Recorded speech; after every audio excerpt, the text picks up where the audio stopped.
ডিম পোস্ত গরম ভাতের সাথে পরিবেশন করুন, দারুণ জমে যাবে।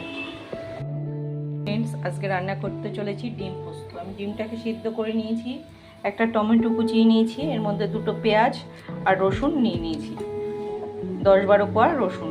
আর এখানে শিলনোড়ায় নিয়ে নিয়েছি পোস্ত, কাজু আর মগজ আর কাঁচা লঙ্কা, এগুলো বেটে নেব। আর ডিমটা ছাড়িয়ে নেব। এই দেখুন, পোস্ত আর কাজু, মগজ, লঙ্কা বাটা হয়ে গেছে। আর ডিমগুলো আমি ছাড়িয়ে নিয়েছি, হলুদ আর লঙ্কার গুঁড়ো মাখিয়ে নিয়েছি। এদিকে পেঁয়াজ আর রসুনটাকে একটু আদা বাটা করে নিয়েছি, আপনারা চাইলে মিক্সার মেশিনে করতে পারেন, আমি শিলনোড়ায় করে নিয়েছি। তেল গরম হয়ে গেছে, এবার ডিমগুলো ভেজে নেব। ভাজা হয়ে গেছে, এবার ডিমগুলো আমি তুলে নেব। আমি এটা সরষের তেলে রান্নাটা করছি, আপনারা চাইলে রিফাইন তেলেও রান্না করতে পারেন। এবার দিয়ে দেবো এলাচ, দারচিনি ফোড়ন। একটা টমেটো কুচিয়ে নিয়েছি, এবার ওই টমেটোটাকে দিয়ে দেবো। টমেটোটা তেলে একটু ফ্রাই করে নিচ্ছি। দিয়ে দেবো পরিমাণ মতো লবণ।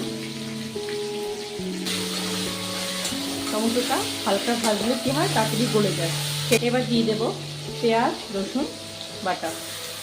আপনারা চাইলে মিহি করে বাটতে পারেন, আমি মিহি করে বাটিনি। কষানো প্রায় হয়ে এসছে, যেহেতু পেঁয়াজ থেকে কাঁচা গন্ধটা যতক্ষণ না যাবে ততক্ষণ কষাতে হবে। এবার আমি ডিমগুলো দিয়ে কষাবো। পোস্ত, মগজ আর লঙ্কা বাটাটাও দিয়ে দেবো। জল দিয়ে দেবো, এটা খুবই অল্প দেবো, যেহেতু এটা গা মাখা মাখা হবে। আমি ঢেকে দেবো কিছুক্ষণের জন্য। আমি ঢাকনিটা সরিয়ে নিচ্ছি। রান্না প্রায় কমপ্লিট। এই দেখুন, মশলা থেকে তেল ছাড়তে শুরু করেছে।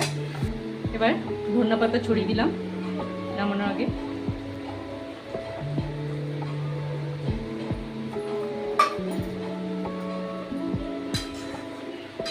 কারা কারা ডিম খেতে ভালোবাসেন আমাকে কমেন্ট করে জানান। আর আমার রান্নাটা যদি ভালো লেগে থাকে অবশ্যই লাইক ও সাবস্ক্রাইব করে আমার পাশে থাকবে। এরকম ডিম পোস্ত গরম ভাতের সাথে পরিবেশন করুন, দারুণ জমে যাবে।